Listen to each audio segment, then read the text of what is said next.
You're listening to an Airwave Media Podcast. Hi, my name is Blake, and I have just a quick note before we get started. Actually, it's more like a recommendation, because this podcast is an immersive audio storytelling experience, part fact, part fantasy. It's best that you listen with headphones on, imagination on, and everything else turned off. Welcome to Abandoned, the All-American Ruins podcast. Now!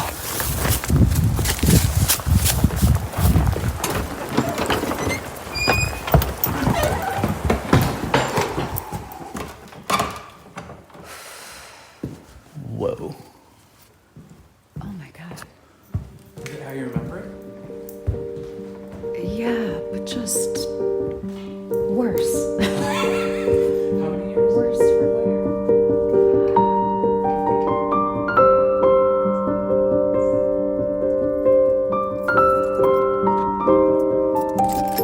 What is happening? I don't even... Where is the house? That is crazy. I was so sure I remembered the way to the old farmhouse. The house is gone. Blake! I slow down when I see the silo in the back field and the familiar ring of trees that encircled the ruin. But the ring is empty. The house is gone. That's Isabel. Remember her? I pull into the driveway, eyes wide. You got to know a little bit about our friendship in Season 2, Episode 1, Isabel and the Allentown Mafia. There is nothing in its place but grass. An empty yard which looks as though it has been empty forever. Isabel has been here since the very beginning of All-American Ruins. And if I'm being completely honest, she's family. There is nothing to mark the old farmhouse which once stood there. Not a scrap of wood, not a shingle, not even a foundation. Nothing. And then one day, I had this thought. Should I probably invite Isabel to tell her own story about an abandoned farmhouse in the middle of the Hudson Valley, New York? It appears as though these trees have stood guarding this empty field for centuries. I am gobsmacked, and a feeling long familiar comes over me. A sense that I have had this experience before, of something once deeply known and very real suddenly dismantled, disappeared, as if it had only ever been a dream. This episode is hers, and this story is hers.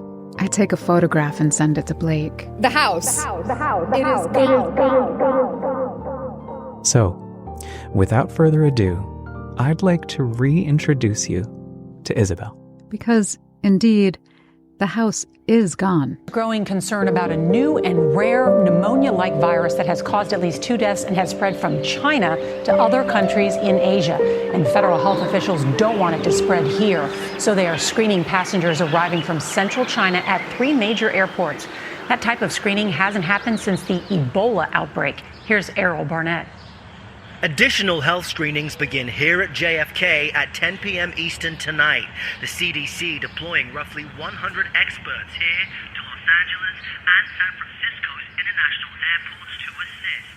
The hope is to In the days of lockdown and carefully selected alliances, I had the very good fortune of finding myself in a 1,000 square foot bubble with Blake File. When our physical boundaries threatened to drive us to madness, Blake's boundless imagination came to the rescue time and again. spreading from China to Thailand and Japan. You got a chinchilla?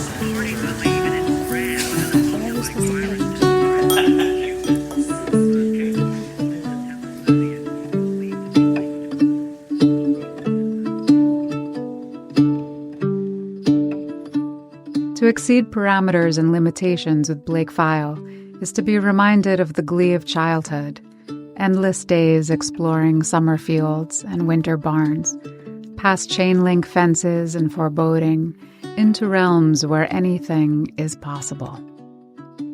In the first COVID winter, being reminded that anything might still be possible outside the walls of our pod saved my life, and I know it saved Blake's, as he began with tiny afternoon trespasses that became Instagram posts, that became blog posts, that blossomed into a sonic journey known as Abandoned, the All-American Ruins podcast. I watched Blake slip through his imagination from the world we had once known into worlds that once were. Abandoned breweries and dairy farms, abandoned schools and hotels, all came to life in the posts and photographs and podcast episodes that Blake began to build meticulously, mirthfully, at times defiantly.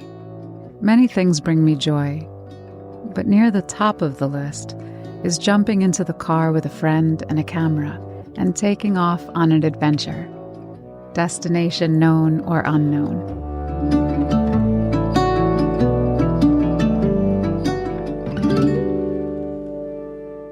The health risks of loneliness, they can be just as high as the health risks of obesity, of smoking, of physical inactivity, of excessive alcohol consumption. And that can lead to an increased risk of stroke and heart attack, as well as depression, anxiety, and suicide, says Mayo Clinic's Dr. Amit Shah. It's not just it would be nice to have friends sort of a thing. It is actually something that we know that chronic loneliness especially can really impact the health of people. While loneliness and social isolation are found in all age groups, people over 60 are most affected. It is February 2021. As travelers, adventurers, and social beings, Blake and I have been doing our best impressions of two housemates who can be mostly confined to a 1,000 square foot house in winter without having mental breakdowns. We're mostly successful, but like I said, we're doing our best. Just before Blake and I decide to form a survival unit and move in together, I build an artist studio in the old tool room off my father's garage, a creative space to keep from truly coming apart at the seams. I had been living in LA and working as a camera operator before coming back east to start bee venom therapy for a Lyme infection in the state where I actually had health insurance. Quickly, the space developed into a pottery studio where I also threw myself more deeply into astrological study and consultation, attempting to make meaning out of a world and society that had appeared to have lost its mind. An attempt, really, to find G-O-D in the chaos, or at least prove its non-existence and let go trying to make sense of anything at all for good, forever. The studio came to be called Fifth House Pottery, as a reference to the fifth house in the zodiacal wheel, the house of creative expression. From erotic energy to fine arts and performance, from children to fun, the fifth house is where we create something out of nothing. I have found returning to that place within and in the universe has not just saved me over and again, but expanded me, my joy, and my ability to connect with others and a higher power. And, as my sweet friend and mentor, Elodie Saint-Onge-Jobu says, the fifth house is where all the good shit is. And I could use something good right about now. And in 2020, when Saturn and Jupiter made a conjunction, it was visible in the sky, a lot of people talked about it. It made its first conjunction in air signs, and then it will proceed for 200 years of making just these conjunction in air signs. So we're just exiting an Earth period that lasted for 200 years, basically industrialization period, and we're moving into an air period. I think what's happening with the internet and AI and share information, all that, that's symptomatic of an air period. So we can study other air periods. Oh, did you see that? No, shit, turn I around. missed it. Sorry. I want to go down. Oh, here? Yeah. Got it. Down there. Got it. Wait. Each week, during these days of pandemic and solitude, I break from the Fifth House Pottery Studio and spend one weekend day on an adventure outside my isolation tank. There is nothing like scouting locations for bending the law to keep one going through their workdays in a national lockdown. Blake and I explore everywhere we can, because physical boundaries are excruciating these days.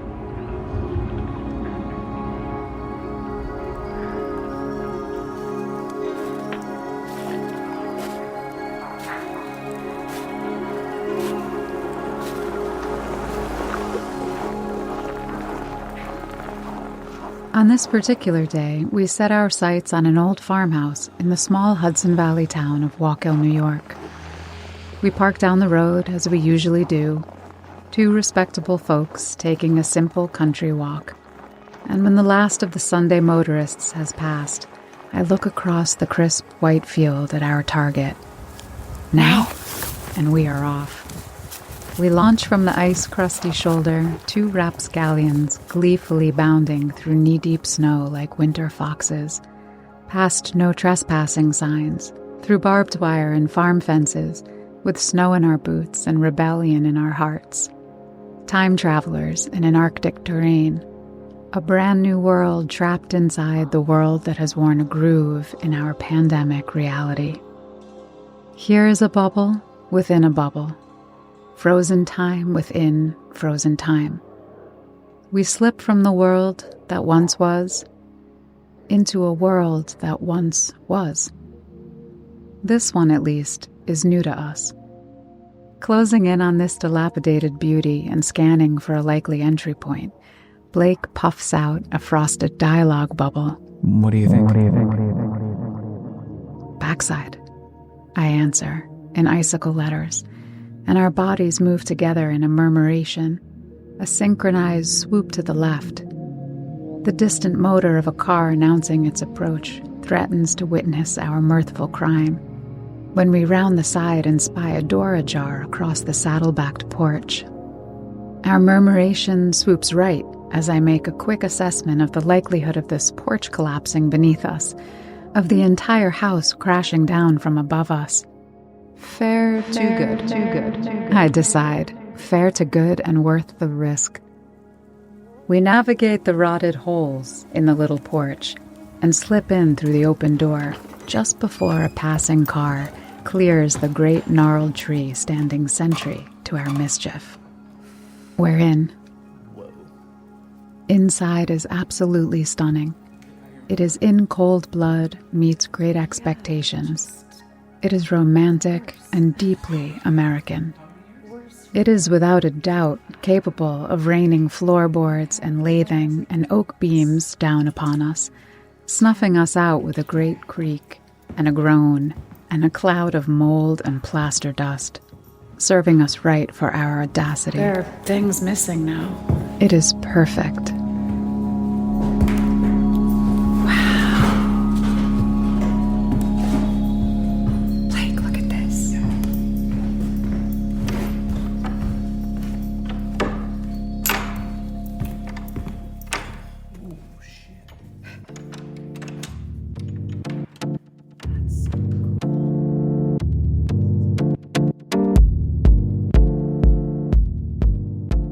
We are in part here today because I have remembered this place from 10 years earlier. When producing a music video, I was charged with procuring a house that could pass for a haunted one. I drove all about Ulster County looking for abandoned houses that had that certain spooky feel. You know the one. Preferably constructed of wood or stone, moss-covered shingles, gnarled trees, tattered curtains. I'd been driving these backcountry roads after the first big thaw of winter. The flats were flooded as the Wallkill River swelled beyond the capacity of her banks to hold her. The farmland here is rich in part because it is on this floodplain. The flooding waters help break down organic material while also depositing nutrient-rich material. It may seem counterintuitive, but floodplains have historically been the site of major agricultural and societal centers, all the way back to the Nile and the Fertile Crescent. This is the Nile, the great river in Egypt that you have read about in your histories and geographies. Let's remember that the waters of the Nile are vital to life in the valley. Through flooding and irrigation, the land has been made fertile, and the valley produces a wealth of crops almost all the year round. Today, the farmers follow a pattern of living that has gone on for thousands of years.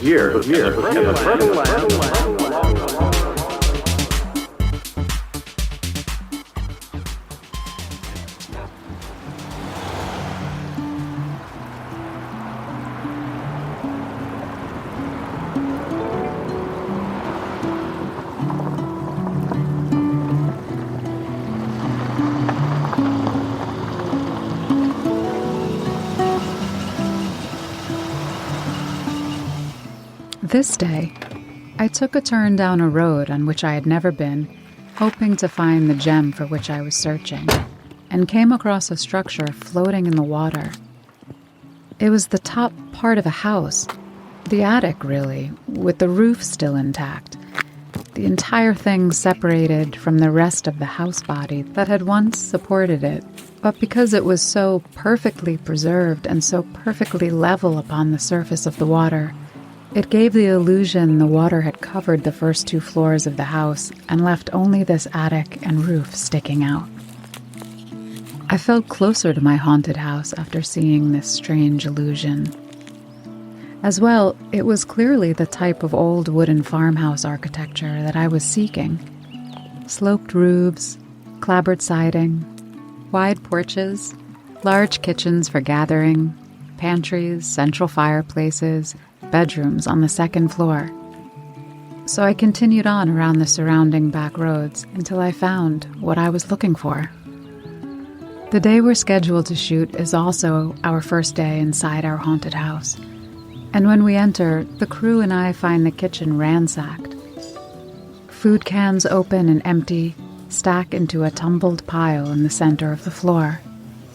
Brands no longer recognizable in fonts evocative of every AMC movie I have ever watched from the couch while playing hooky from school. We come to this place for magic. AMC theaters. And yet, at the top of the stairs, on the 2nd floor, a room untouched for decades.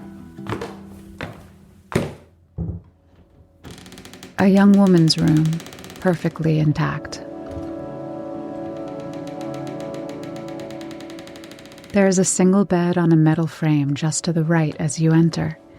Bedspread still tucked into hospital corners. Show how to make beds in a hurry.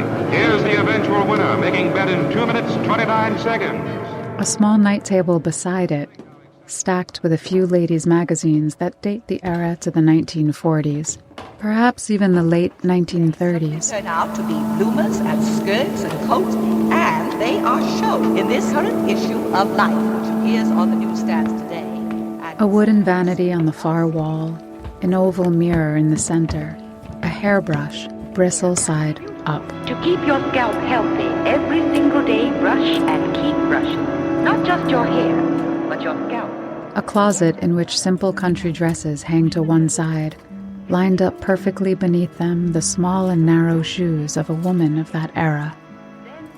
Everything is covered in an 1.5 inches of dust, cloaked by the ashy remains of days gone by. Everything left as if this young woman one day went to work or to school, the beauty parlor or the grocer, and never returned.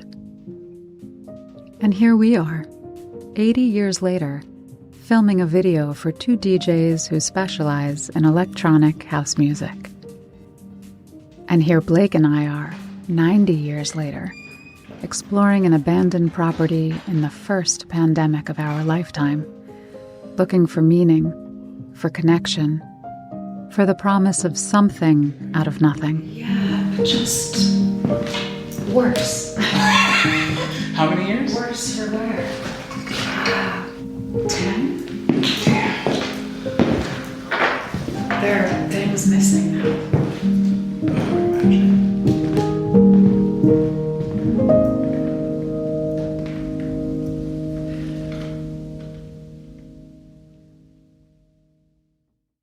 4 years after Blake and I bound through the snow of this particular abandoned world, he asks if I might consider expounding on our adventure for this podcast. My mind turns immediately to the room at the top of the stairs, and I find myself wanting to know more about this woman who never returned for her dresses. I scour the file cabinets, tunnels, and catacombs of the internet, looking for anything I can find on the farmhouse. But it's a dead end, an empty circle of trees. In the interest of starting to build context, I turn my attention towards the town and spend several months researching and writing about the area's landmarks, its politics, industry, socioeconomics, Civil War cemeteries, dairy farms, and its benefactors, John Gale Borden, and his daughter Marion Borden, of Borden Dairy and Elsie the Cow fame. Tried Borden's milk and ice cream. Woo! Good, says Elsie the Borden cow. By Borden now it's good. It's good, 'cause if it's... In other words, I tumble down a rabbit hole through 3 centuries of American history and create an itinerary of additional abandoned spaces that may, or may not, help me find my farmhouse ghost. I decide to take a trip back to Wallkill. In the tradition of this podcast, I pack snacks. An old kimchi jar filled with granola and hemp milk, the remainder of yesterday's breakfast burrito, half a bar of chocolate, a flask of coffee, and a bottle of water. I have on hiking boots, knowing I may wind up anywhere, on any terrain. I have a knit hat, a scarf, a charged phone for voice memo taking, my leather man, and an itinerary that includes several of the historical sites I uncovered in my research.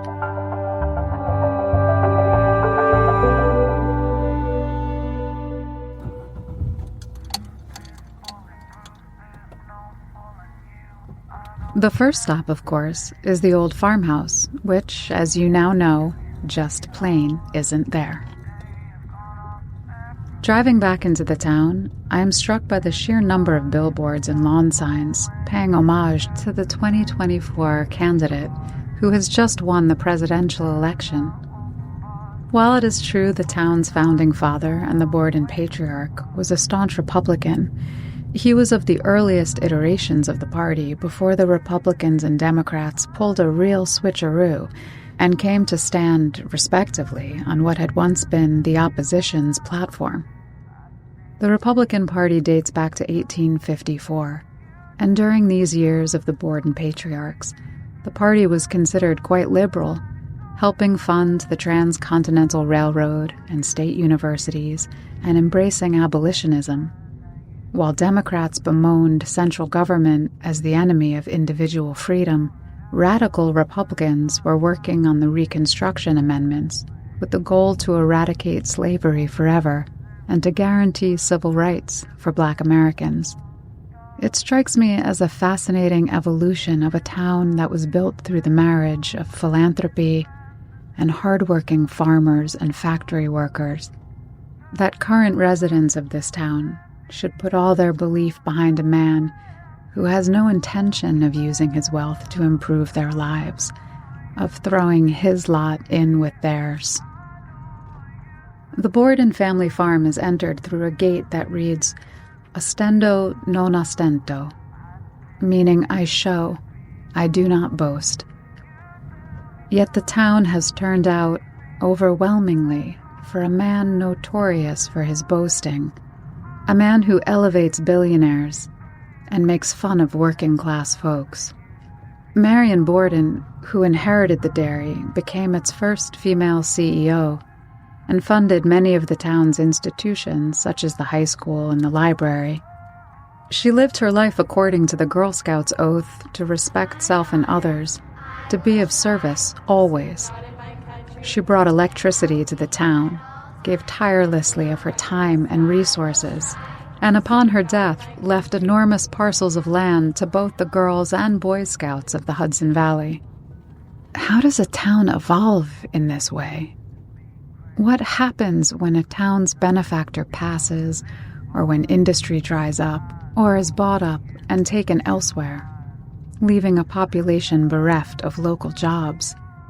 Marion Borden had bequeathed the home farm to the Masonic Order, who had little interest in its rich soil and rolling hills. They quickly sold the land. Most of the buildings were destroyed by fire, were torn down. And just like that, the foundation of service and equity upon which the town was built, the financial support generously given to the town for generations, fell apart.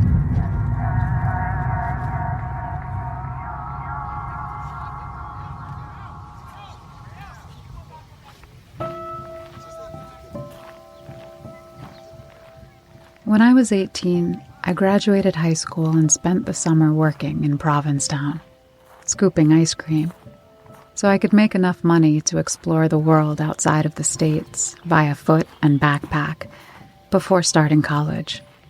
At the time, my father, to whom I'm very close, we'd had a falling out of sorts, not uncommon for parents and teenagers. He was starting a new life with a new wife, and the house in which I'd grown up, the one in which he and I had spent the most formative 16 years of my life, was to be sold in order to build them a newer, flashier one in the cornfield behind us. A year later, when I returned from my travels, my childhood home was gone, and all of my belongings lay in a pile in the old dairy barn behind the house. Everything I'd had, everything that defined me, my clothes that had been hanging in the closet, my record player, my school yearbooks filled with messages from my friends, everything I had left behind in my room at the top of the stairs lay in a heap at the top of the barn stairs, covered in a layer of dust and bird droppings.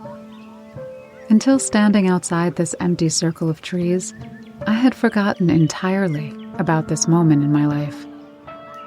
My farmhouse ghost was not the only one to leave her bedroom one day and never return to it.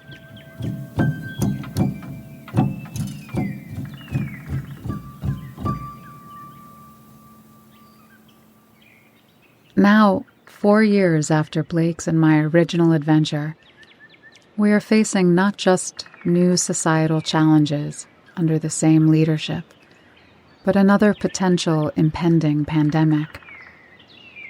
I can't help but think about Ukraine, families torn apart by ice, the measles working its way through the southwestern states, hard-working folks whose livelihoods will dry up with the tariffs or the loss of federal funding, or whose health insurance or social security will be cut when they need it most. The numbers of people across the world and across this country who have left or are about to leave their bedrooms in the morning and never return. I'm thinking about us all and hoping we find our way.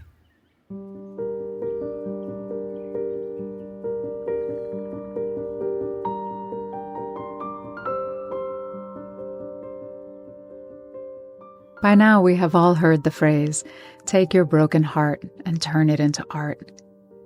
The All-American Ruins podcast is the result of that very process.